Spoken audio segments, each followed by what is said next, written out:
नमस्कार, स्वागत है आपका मध्य प्रदेश बुलेटिन में। मैं हूं आपके साथ यशी शुक्ला। रुक करेंगे खबरों का, लेकिन उससे पहले नजर डालेंगे सुर्खियों पर। पीएम मोदी की अध्यक्षता में कैबिनेट की बैठक। एमएसएमई को 20,000 करोड़ लोन के प्रस्ताव को मंजूरी, नौकरी के बढ़ेंगे अवसर। किसानों को लेकर मोदी सरकार का बड़ा ऐलान, 360 लाख मैट्रिक टन गेहूं की खरीद, मक्कों में 53% की बढ़ोतरी। शिवराज सिंह चौहान के मंत्रिमंडल के विस्तार पर संशय बरकरार और अभी तक नामों पर पार्टी हाईकमान से नहीं मिली मंजूरी। मुख्यमंत्री शिवराज ने प्रदेश की जनता को दिया संदेश, कहा भारत सरकार की गाइडलाइन का पूरा पालन किया जाए। कोरोना पर स्वास्थ्य मंत्री नरोत्तम मिश्रा ने किया दावा, पीएम मोदी के नेतृत्व में भारत ने कोरोना को हराया, कहा हमें कोरोना से और सावधान होकर काम करने की जरूरत।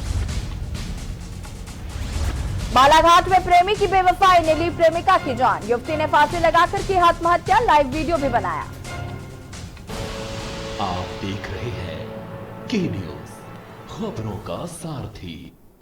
और अब बढ़ेंगे खबरों में। केंद्र की मोदी सरकार ने अनलॉक पार्ट 1 की घोषणा की है। इसी के तहत मध्य प्रदेश में भी नई गाइडलाइंस जारी की गई, जिसमें कई चीजों में लोगों को रियायतें दी गई हैं, जबकि कई चीजों पर पाबंदी लगाई गई है। मुख्यमंत्री शिवराज सिंह चौहान ने बताया कि चरणबद्ध तरीके से आर्थिक गतिविधियां प्रारंभ करनी है और प्रदेश को आगे ले जाना है। चरणबद्ध तरीके से आर्थिक गतिविधियां प्रारंभ करनी है और इसलिए जिलों में अधिक प्रभावित जो मोहल्ले, कॉलोनी या कोई गांव होगा तो गांव का भी मोहल्ला ये कंटेनमेंट एरिया होंगे। इनमें 30 जून 2020 तक लॉकडाउन यथावत जारी रहेगा। लॉकडाउन की तारीख बढ़ाकर हम 30 जून कर रहे हैं मध्य प्रदेश में भी, लेकिन कंटेनमेंट एरिया बंद रहेगा। भावी अत्यावश्यक सेवाएं जारी रहेंगी। इसके अलावा पूरा प्रदेश सामान्य रहेगा, लेकिन रात में पूरे मध्य प्रदेश में रात 9 बजे से सुबह 5 बजे के बीच लोगों का आवागमन पूरी तरह से प्रतिबंधित रहेगा। कंटेनमेंट क्षेत्र के बाहर दिनांक 8 जून 2020 से निम्नलिखित गतिविधियों को अनुमति दी जाएगी। हमारे धार्मिक स्थल, किसी भी उपासना पद्धति के हों, मंदिर, मस्जिद, चर्च, गुरुद्वारे, अलग अलग उपासना स्थल, पूजा स्थल खोले जाएंगे। होटल, रेस्टोरेंट, अन्य आतिथ्य सेवाएं ये भी प्रारंभ कर दी जाएंगी। शॉपिंग मॉल्स भी 8 जून से खोल दिए जाएंगे। रीवा में शासकीय भूमि पर अवैध कब्जा कर क्षेत्र के दबंग मकान का निर्माण करा रहे हैं। न्यायालय से स्टे के बावजूद भी सरहगी पूर्व मकान निर्माण कराया जा रहा है। निर्माण कार्य को रोक लगाने के लिए नायब तहसीलदार सर्कल खटखरी को आवेदन देने के बाद 19 मार्च को कार्य बंद कर दिया गया था, लेकिन क्षेत्रीय दबंग सारे नियमों को ताक पर रखकर अब तेजी से निर्माण कर रहे हैं, जिसकी शिकायत मऊगंज एसडीएम से की गई। वहीं ग्रामीणों ने आरोप लगाया है कि सारे नियमों को ताक पर रखकर निर्माण कार्य कराया जा रहा है और शिकायत करने पर भी दबंगों द्वारा जान से मारने की धमकी दी जा रही है और आम रास्ते को बंद कर दिया गया है। साथ ही हैंडपंप से पानी भी नहीं लेने दिया जा रहा।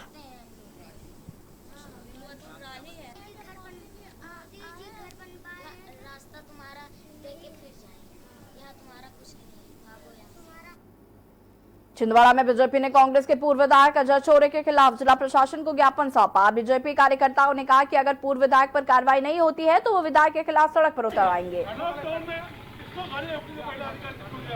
आपको बता दें कि किसानों के साथ साथ पीएम मोदी को भी पूर्व विधायक ने अपशब्द कहे थे।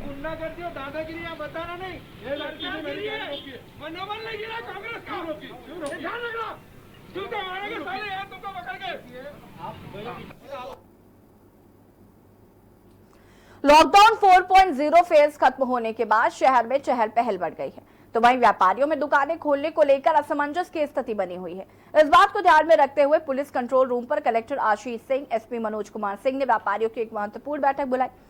इस बैठक में व्यापारियों से सुझाव लिए गए कि जिसमें आपदा प्रबंधन की एक महत्वपूर्ण बैठक आयोजित होगी। इस बैठक में इन सुझावों को शामिल किया जाएगा, उसके बाद फाइनल निर्णय लिया जाएगा।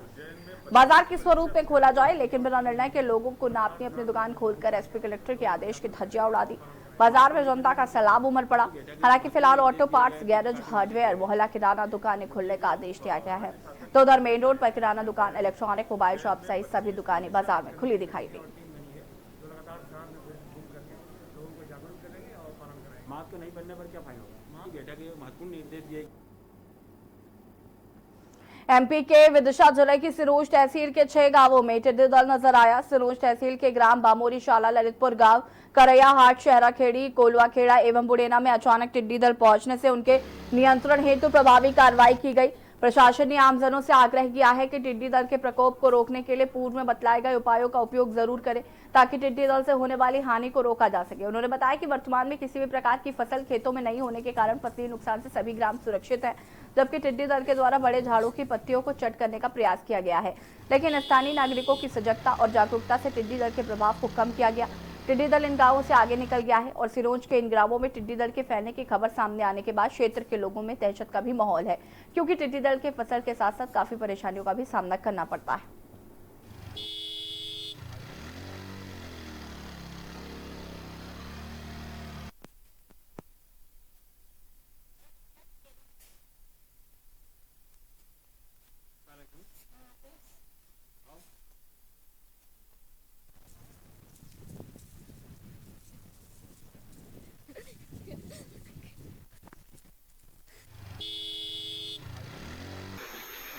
जैसे कि सुनने में आ रहा है कि टिड्डी दल का मूवमेंट हो रहा है आसपास के जिलों में, और आज हम लोग को सूचना मिली है कि अपने यहाँ भी बामोरी शाला गाँव है, वहाँ पे टिड्डी दल पहुँचा है, ऐसी सूचना मिली है। तो हमारे यहाँ से पूर्व तैयारियाँ जो थी उसमें गाँव में जागरूकता के लिए पटवारियों के माध्यम से, कोतवाल से हमने डोली छपा के आम जो गाँव के निवासी हैं। कोरोना कहर के बीच अनलॉक 1 का कल पहला दिन था। पहले दिन मोदी कैबिनेट की अहम बैठक हुई। इस बैठक में सरकार की ओर से कई अहम फैसले लिए गए। प्रधानमंत्री नरेंद्र मोदी की अध्यक्षता में कैबिनेट की बैठक हुई। सरकार के दूसरे कार्यकाल की ये पहली बैठक है। केंद्रीय मंत्री प्रकाश जावड़ेकर ने कहा कि बैठक में किसानों, एमएसएमई को लेकर कई फैसले लिए गए हैं। देखिए रिपोर्ट। सरकार का एक्शन प्लान, किसान एमएसएमई पर बड़े ऐलान, आत्मनिर्भर पैकेज को मंजूरी, कैबिनेट बैठक में बड़े फैसले। कोरोना कहर के बीच अनलॉक 1 का पहला दिन है। पहले दिन मोदी कैबिनेट की अहम बैठक हुई। इस बैठक में सरकार की ओर से कई अहम फैसले लिए गए। प्रधानमंत्री नरेंद्र मोदी की अध्यक्षता में कैबिनेट की बैठक हुई। सरकार के दूसरे कार्यकाल की ये पहली बैठक है। केंद्रीय मंत्री प्रकाश जावड़ेकर ने कहा कि बैठक में किसानों की एमएसएमई को लेकर कई फैसले लिए गए। जावड़ेकर ने कहा, मजबूत और महत्वपूर्ण भारत के निर्माण में एमएसएमई की बड़ी भूमिका है। कोविड को देखते हुए इस सेक्टर के लिए कई घोषणाएं की गई हैं। इसके प्रभावी क्रियान्वयन के लिए कई घोषणाएं की गई हैं। बैठक में जावड़ेकर ने कहा कि एमएसएमई की सीमा 25 लाख से बढ़ाकर 1 करोड़ की गई है। भारत सरकार ने एमएसएमई की परिभाषा को संशोधित किया है। हमने एक 10,000 करोड़ का शुरुआती योगदान दिया है और इस फंड को बाकी के फंड ऐड करके ये 50,000 करोड़ का फंड बनेगा। और जो एमएसएमई एक्सपोर्ट करती है, जिनका टर्नओवर अच्छा है, जीएसटी रिकॉर्ड अच्छा है। आपको याद होगा कि बीच में नेशनल स्टॉक एक्सचेंज मुंबई में मैंने 20 एमएसएमई को कैपिटल मार्केट के लिए उसका लॉन्चिंग किया था। तो अब कुछ एमएसएमई हजार करोड़ का एक्सपोर्ट करती है, उन्हें बैंक के ऊपर डिपेंड होने की कोई आवश्यकता नहीं है। तो हम उनको पहले ही उनके फंड के लिए हम उसमें हमारी इक्विटी खरीदी करेंगे। वो मैक्सिमम 15% है, जो भी है उसकी फंड उसमें हम खरीद सकते हैं, और ये इक्विटी के कारण उनको स्ट्रेंथ मिलेगी। और फिर वो जब स्टॉक एक्सचेंज में जाएंगे तो उनका जो 10 रुपए का शेयर है उसमें हमने खरीद लिया, तो उस ताकत में देगी उसको। और उसके बाद में उसका शेयर कभी 25 का होगा, कभी 30 का होगा, कभी 40 का होगा। और शेयर मार्केट आपको पता है, तो जैसे वो शेयर अगर 30-40 का होगा तो हम अपने शेयर बेच देंगे और फिर हम वापस आ जाएंगे और दूसरे को पैसे देंगे। एमएसएमई के कारोबार की सीमा 5 करोड़ रुपए की गई है। आज की बैठक में जो फैसले लिए गए हैं उससे रोजगार बढ़ाने में मदद मिलेगी। बैठक में केंद्रीय मंत्री नरेंद्र सिंह तोमर ने कहा कि न्यूनतम समर्थन मूल्य में बड़ी बढ़ोतरी की गई है। किसानों के लिए सरकार की तरफ से एक बड़ा ऐलान है। मक्का के समर्थन मूल्य में 53% की बढ़ोतरी की गई है। तुअर और मूंग में 58% की बढ़ोतरी की गई है। तोमर ने कहा कि 14 फसल ऐसी हैं जिसमें किसानों को 50 से 83% तक का ज्यादा समर्थन मूल्य दिया जाएगा। पिछले दिनों जब फरवरी में इस अभियान की घोषणा की थी तो प्रधानमंत्री जी ने उस समय 15 दिन काम चला था, उसमें लगभग 75 लाख किसानों ने अपना एप्लीकेशन जमा किया था और उसमें लगभग 41 लाख किसानों की स्वीकृतियां भी बैंक ने कर दी थी और 22 लाख किसानों को ये पैसा दे भी दिया था। लेकिन उसके बाद ये लॉकडाउन हो गया तो बीच में गतिविधि थम गई है, लेकिन अभी पैकेज में भी इसकी घोषणा की गई है। हम अभियान चला के कोशिश करेंगे कि जल्द ही ये 2.5-3 करोड़ जो किसान बचे हुए हैं इनको केसीसी के कवर के अंतर्गत लाया जाए। कुछ केसीसी के माध्यम से लेते हैं, कुछ सीधा भी बैंकों से अन्य स्कीम के माध्यम से और अपने प्रयोजनार्थक लेते हैं। तो ऐसा लगभग 9 करोड़ किसानों के पास 8 लाख करोड़ रुपया अभी बैंक के द्वारा दिया गया है और इस स्थिति को और आगे आने वाले कल में सरकार बढ़ाने वाली है। बहरहाल संकट में चल रही जनता और किसानों के लिए सरकार लगातार मदद करने में जुटी हुई है। लॉकडाउन 5.0 के राहत पैकेज के ऐलान से लोगों को राहत मिलेगी। किसानों को भी कैबिनेट बैठक में राहत दी गई है। अब देखने वाली बात यह होगी कि जनता तक ये राहत पैकेज कितना पहुंचता है। डेस्क रिपोर्ट के news India. Corona virus lockdown 4.0 खत्म हो चुका है। देश को अब अनलॉक किया गया। 1 जून को देश में काफी चीजें सामान्य होती नजर आई, लेकिन इस दौरान ज्यादातर जगहों पर लोगों ने सावधानी का भी ख्याल रखा। मास्क पहनने के नियम और सोशल डिस्टेंसिंग का पालन होता दिखा। देखिए रिपोर्ट। काम पर लौटता देश,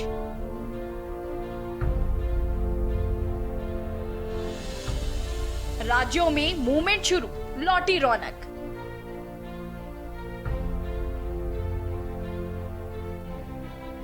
आस्था की डुबकी,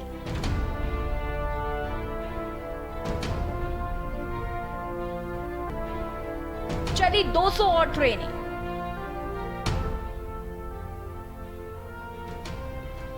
महाराष्ट्र में भी मिली कुछ छूट। कोरोना महामारी के संक्रमण का फैलाव रोकने के लिए देश 68 दिनों तक लॉकडाउन में रहा। 4 चरणों में लॉकडाउन के बाद अब 1 जून से अनलॉक की शुरुआत हो गई है। 2 महीने से एक जगह पर फंसे लोग अब एक से दूसरे राज्य जा सकते हैं। इसके लिए किसी तरह के पास की जरूरत नहीं है, लेकिन हर राज्य सरकार को संक्रमण के खतरे को देखते हुए अपने प्रदेश में फैसले लेने का अधिकार है। आइए आपको बताते हैं अनलॉक 1 में हर राज्यों के नियम। यूपी में क्या खुलेगा और क्या नहीं। पूरे प्रदेश में रोडवेज बसें चलेंगी। बसों में हर सीट पर यात्री बैठ सकते हैं, लेकिन खड़े होकर यात्रा करने की अनुमति नहीं। 100% हाजिरी के साथ सरकारी दफ्तर खुलेंगे, लेकिन 3 अलग अलग शिफ्ट में बाजार की दुकानें सुबह 9 बजे से रात 9 बजे तक खुलेंगी। रात 9 बजे से सुबह 5 बजे तक कर्फ्यू रहेगा। Mall, restaurant, salon, cinema hall, मंदिर 8 जून से खुलेंगे। स्कूल, कॉलेज और कोचिंग सेंटर अभी बंद रहेंगे। महाराष्ट्र में क्या खुलेगा, कैसे खुलेगा? 3 जून से सभी सरकारी दफ्तर 15% स्टाफ के साथ खुलेंगे। इस दिन से इलेक्ट्रीशियन, प्लम्बर, पेस्ट कंट्रोल को इजाजत। इसी दिन साइकिलिंग और वॉकिंग की इजाजत। 5 जून से दुकानें ऑड इवन के तहत खुलेंगी। 5 जून से ही ट्रांसपोर्ट सेवा शुरू होगी। ड्राइवर के अलावा 2 लोगों को इजाजत। स्कूटर, बाइक पर 2 लोगों को इजाजत। प्राइवेट ऑफिस 8 जून से खुलेंगे। 10% कर्मचारियों को अनुमति। सिर्फ 3 जिलों में आधी सवारी के साथ बस चलाने की अनुमति। सिनेमा घर, gym, beauty parlour, shopping mall, hotel को अनुमति नहीं। मध्य प्रदेश में कब क्या खुलेगा? 7 जून के बाद 50% क्षमता के साथ बसें चलेंगी। 1/4 दुकानें बारी बारी से खुलेंगी।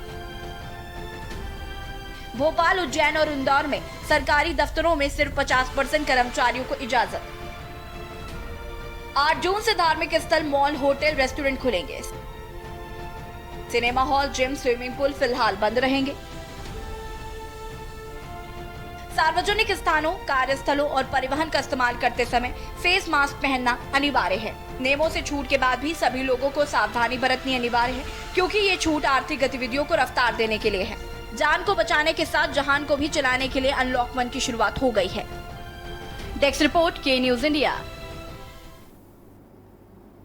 एमपी के स्वास्थ्य मंत्री नरोत्तम मिश्रा का एक बड़ा बयान सामने आया है। उन्होंने कहा कि इससे पहले भी देश में महामारी आई थी, लेकिन ये पहली ऐसी वैश्विक महामारी थी जिससे प्रधानमंत्री के आह्वान पर देश की समूची जनता कोरोना का मुकाबला करने के लिए खुद को तैयार कर चुकी है। अनलॉक फेज 1 को लेकर स्वास्थ्य मंत्री नरोत्तम मिश्रा ने कहा कि हमें और सावधान होकर काम करने की जरूरत है। क्या कुछ कहा है, आपको सुनाते हैं। प्रारंभ हुआ आज से।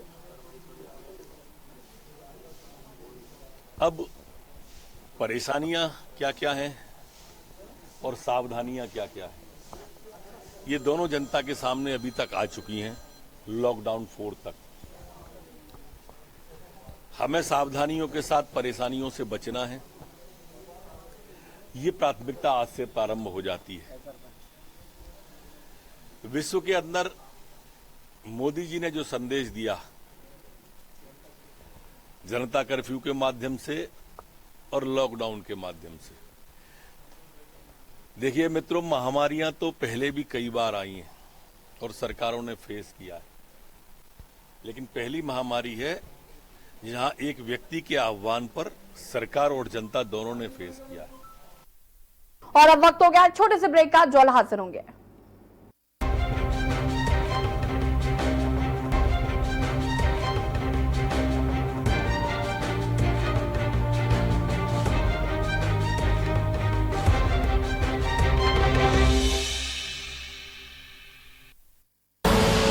आप देख रहे हैं के न्यूज, खबरों का सारथी।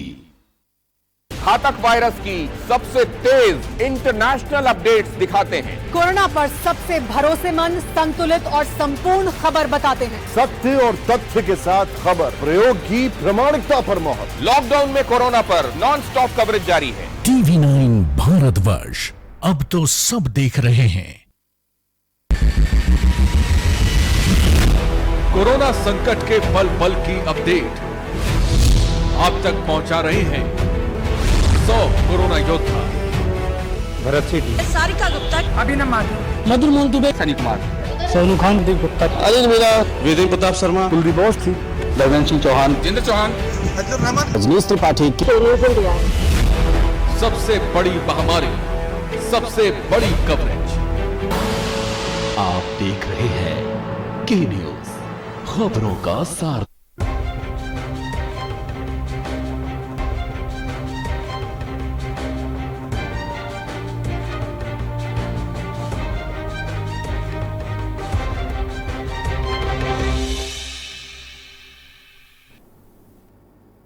ब्रेक के बाद एक बार फिर से आप सभी का स्वागत है। लॉकडाउन 5.0 का कल पहला दिन था और ऐसे में विदिशा जिले के तमाम शहरों में चहल पहल देखने को मिली। हालांकि अभी भी आवागमन के सभी संसाधन बंद हैं, लेकिन शहरों के बाजारों में अब चहल पहल देखने को मिल रही है, जिसको लेकर क्षेत्र के लोगों ने राहत की सांस ली और प्रशासन ने क्षेत्र के लोगों की परेशानी को ध्यान में रखते हुए बाजारों में कुछ छूट दी है, जैसे कि सभी व्यवसाय खुल गए हैं। इस दौरान के न्यूज संवाददाता ने विदिशा जिले के कई इलाकों का जायजा लिया, आपको दिखाते हैं। और ऐसे में हम देख रहे हैं कि बाजार पूरी तरीके से खुले हुए हैं, हालांकि आवागमन के साधन यहाँ बंद हैं। विदिशा जिले के तमाम शहर जो है प्रशासन ने खोल दिए हैं। लोगों को बाजार खोलने को लेकर लोग बड़े राहत मिली है लोगों को, ताकि कई दिनों से लोग अपने घरों में कैद थे। इसके बावजूद आज बड़ी राहत लोगों को मिली है और लोगों की चहल पहल भी यहाँ बाज़ारों में देखने को मिली है। सभी प्रकार के व्यवसाय दुकानें आदि जो है खोल दी गई हैं प्रशासन की तरफ से, ताकि लोगों को किसी तरह की परेशानी का सामना न करना पड़े। इससे पहले विदिशा जिले में 13 कोरोना पॉजिटिव मरीज सामने आए थे, जो पूर्ण रूप से ठीक हो गए हैं, लेकिन पुनः फिर लगभग 1 दर्जन के लगभग करीब कोरोना पॉजिटिव मरीज विदिशा जिले के तमाम शहरों से सामने आए हैं, जिसको लेकर प्रशासन लगातार ऐसे वायरस को रोकने के लिए तमाम प्रयास किए जा रहा है। प्रशासन के आला अधिकारी ऐसे एरिया को जहाँ पर कोरोना पॉजिटिव मरीज पाए गए हैं उन एरिया को सील कर दिया गया है। साथ ही कोरोना पॉजिटिव मरीजों का उपचार भी लगातार किया जा रहा है, जिससे कई लोगों के ठीक होने की फिर से खबरें जो है लगातार सामने आ रही हैं। बालाघाट शहर के भटेरा निवासी एक युवती ने अब तक प्रेमी के बेवफाई से दुखी होकर फांसी लगाकर आत्महत्या कर ली।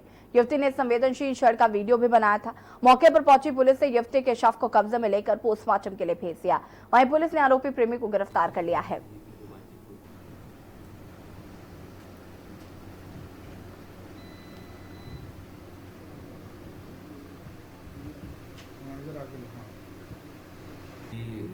मर्ग जांच के दौरान यह भी तथ्य आए थे कि मोबाइल पर उसने पहले डेमो किया कि कैसे फांसी लगाना है, और उसके बाद उसने उसी तरह का फिर से वीडियो बनाने के लिए उस स्पॉट पर उसने मोबाइल पर रख दिया और फांसी लगाई। जब उसने तो उसका वीडियो तैयार हो गया, लाइव वीडियो तैयार हो गया कि कैसे फांसी लगाई। तो जांच के दौरान वीडियो जब्त की गई। ग्यारसपुर के जुला सहकारी बैंक में शनिवार को पैसे निकालने आए बनोरा के भाजपा कार्यकर्ता किसान राजेश साहू को आरक्षक दीपक बघेल ने थप्पड़ मार दिए थे, जिससे कि नाराज होकर भाजपा मंडल अध्यक्ष एवं पूर्व मंडल अध्यक्ष दर्जनों की संख्या में कार्यकर्ताओं ने टीआई को आरक्षक पर कार्रवाई करने की मांग को लेकर ज्ञापन सौंपा। वहीं थाना प्रभारी ने जांच कर कार्रवाई करने की बात कही।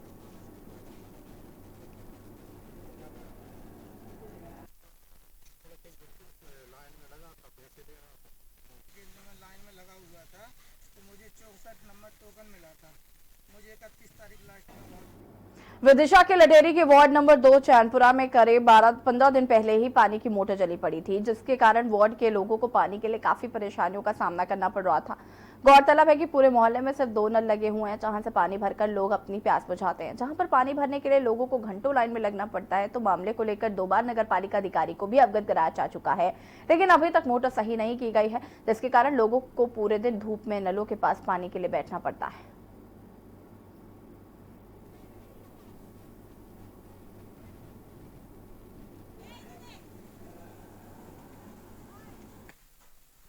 जो कि जल गई थी वो बनने के लिए भेजी गई है। आज संभवतः मोटर डल जाएगी। इसके बीच में जो 2-4-6 दिन का गैप हुआ है उसके लिए हमने टैंकर की व्यवस्था भी कर दिया है। पानी बराबर निरंतर रूप से मिल रहा है। डबरा कृषि उपज मंडी में हर रोज हजारों की संख्या में अन्य जिलों से भी किसान अपने अनाज बेचने के लिए आता है, पर उसे अपने अनाज का सही भाव नहीं मिल पाता, क्योंकि डबरा कृषि उपज मंडी में आड़तियों के भरोसे ही पूरी मंडी टिकी है। ना तो इनके पास कोई लाइसेंस है और ना ही कोई परमिशन। किसान से आड़तियों फसल बिचवाने का 3% रुपए की दर से किसान से वसूला जाता है। मंडी प्रशासन की नाक के नीचे ये सब होता रहता है। पूरा मंडी प्रशासन मूक दर्शक बनकर देखता रहता है, जिससे कि सरकार को करोड़ों का टैक्स को छूना लगाया जाता है। कई बार कलेक्टर और एडीएम से इस बारे में बात की गई, तो कार्रवाई की बात करते हुए जब मंडी में बोली लगाई जाती है तो मंडी प्रशासन का कोई भी अधिकारी वहां पर मौजूद नहीं रहता। मंडी की बोली का समय सुबह 8 बजे से जबकि 8 बजे तक आधी मंडी खाली हो जाती है। जब हम इस कच्ची पर्ची और आड़तियों की खबर की पड़ताल करने पहुंचे तो वहां मौजूद एक किसान से पर्ची लेकर जांच की, तो वैसे ही एक युवक सामने आया और पर्ची को छीनकर भाग गया। इससे अनुमान लगाया जा सकता है कि यदि मंडी परिसर में कोई बड़ी घटना हो जाती है तो प्रशासन द्वारा कोई भी सुरक्षा के इंतजाम नहीं किए गए हैं, जबकि मंडी परिसर में ही देहात थाना लगता है, फिर भी पुलिसकर्मी मौजूद नहीं होते।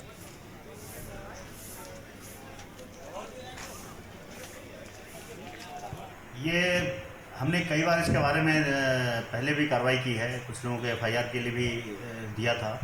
ये लोग, इनका ये तर्क रहता है कि जो पर्ची हम केवल अपनी जो बोली लगाते हैं उस बात की हम पर्ची उनको देते हैं, वो कोई उसका कोई रेट फिक्स नहीं होता है, केवल वो हमारे एक प्रस्ताव है, उस रूप में ये अपना बचाव करने की कोशिश करते हैं। लेकिन ये टेंडेंसी मैंने देखा है कि यहाँ पे काफ़ी है, और ये काढ़त सिस्टम के नाम पे ये लोग काफ़ी दलाल टाइप के लोग सक्रिय हो जाते हैं कभी कभी मंडी में।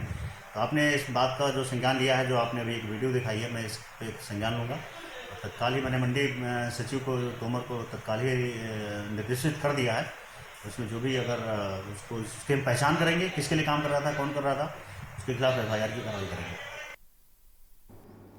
नीमच की पुलिस है, कुछ भी कर सकती है। जी हाँ, नीमच की पुलिस नाबालिग को बालिग और बालिग को नाबालिग भी बना सकती है। शहर में एक ऐसा ही कारनामा पुलिस का सामने आया है, जिसमें नाबालिग को पुलिस ने बालिग बनाकर चोरी के आरोप में जेल भेज दिया, और पुलिस ने रिकॉर्ड में लड़के की उम्र 18 साल दिखाई है, जबकि उसके सारे रिकॉर्ड और अन्य दस्तावेज के अनुसार अभी उसकी उम्र 17 साल ही है। पिता ने बताया, मैंने पुलिस को कई बार गुहार लगाई है, वो ऐसे काम नहीं करता है, उसे फंसाया जा रहा है, लेकिन पुलिस ने उसकी एक नहीं सुनी। हमारे देश में कानून इसलिए बनाया गया यह नाबालिगों के लिए कि नाबालिग जो बालक है उनके ऊपर जो है विपरीत असर नहीं पड़े, इसलिए उनके लिए अलग से बाल संप्रेषण गृह बनाया है। ऐसा ही एक मामला जो है बगाना थाने का सामने आया है, जहां पर जो है बगाना थाना अधिकारी की जो गंभीर लापरवाही है, और गंभीर लापरवाही से ज्यादा भी जानबूझकर की गई एक गलती है कि एक नाबालिग व्यक्ति को, एक नाबालिग बच्चे को इन्होंने जो है बालिग बताकर जो है उसे जेल भेज दिया। तो ये कोई बहुत बड़ा अपराध नहीं था, चोरी का अपराध था। चोरी के अपराध में उनको जो है यदि कार्रवाई करते, उसकी जानकारी लेते, बच्चे की स्कूल से मार्कशीट देखते, तो उससे यह पता चलता कि नाबालिग है वो बच्चा। परंतु उसको जो है इन्होंने बालिग बनाकर जो है जिस प्रकार से जेल में भेजा है, तो इनके विरुद्ध जो है विधिवत कार्रवाई होनी चाहिए, और पूर्व में भी इनके रिकॉर्ड की जांच होनी चाहिए कि इन्होंने किस किस प्रकार से किस किस बच्चे को जो है बालिग बनाकर वहां भेजा है। तो ये कार्रवाई जो है इनके द्वारा की गई है सरासर गलत है, और इसके ऊपर कड़ी कार्रवाई होनी चाहिए। कनावटी जेल में है, और जब भी मैं पुलिस प्रशासन के पास जाता हूँ मेरी मदद के लिए, तो वो लोग मुझे भगा देते हैं, कहते कि जाओ फिर बाद में निपट लेंगे करके। साहब, मेरे बच्चे छुड़ाना चाहता हूँ मैं, और मेरे बच्चे को घर लाना चाहता हूँ, और जो कि मेरे बगाने थाने वालों ने चोरी का केस डाला, मेरा बच्चा निर्दोष है, और जो उसके साथ वाले हैं साहब उसको पकड़ा जाए। और मेरे बच्चे को ने तो चोरी करी नहीं है, झूठा केस में उसको अंदर बंद कर रखा अभी तक, और नाबालिग है वो, 4 महीने से अंदर है। इस बात के लिए मैं खाली बगाने थाने गया था, जबकि मेरे को कोई मिलता ही नहीं है, और जो भी वहाँ बैठता हूँ घंटों वापिस आ जाता हूँ, वो अब मिलता ही नहीं है कोई मुझे। जब भी मैं जाता हूँ जिन अफसर ने केस बनाया वो मुझे मिले ही नहीं है दोबारा। मेरे बच्चों को छोड़ दिया जाए, जबकि वो नाबालिग है, 4 महीने से जेल के अंदर है वो। मध्य प्रदेश के बोर्डो में फिलहाल इतना ही। देखते रहिए न्यूज़ इंडिया। नमस्कार।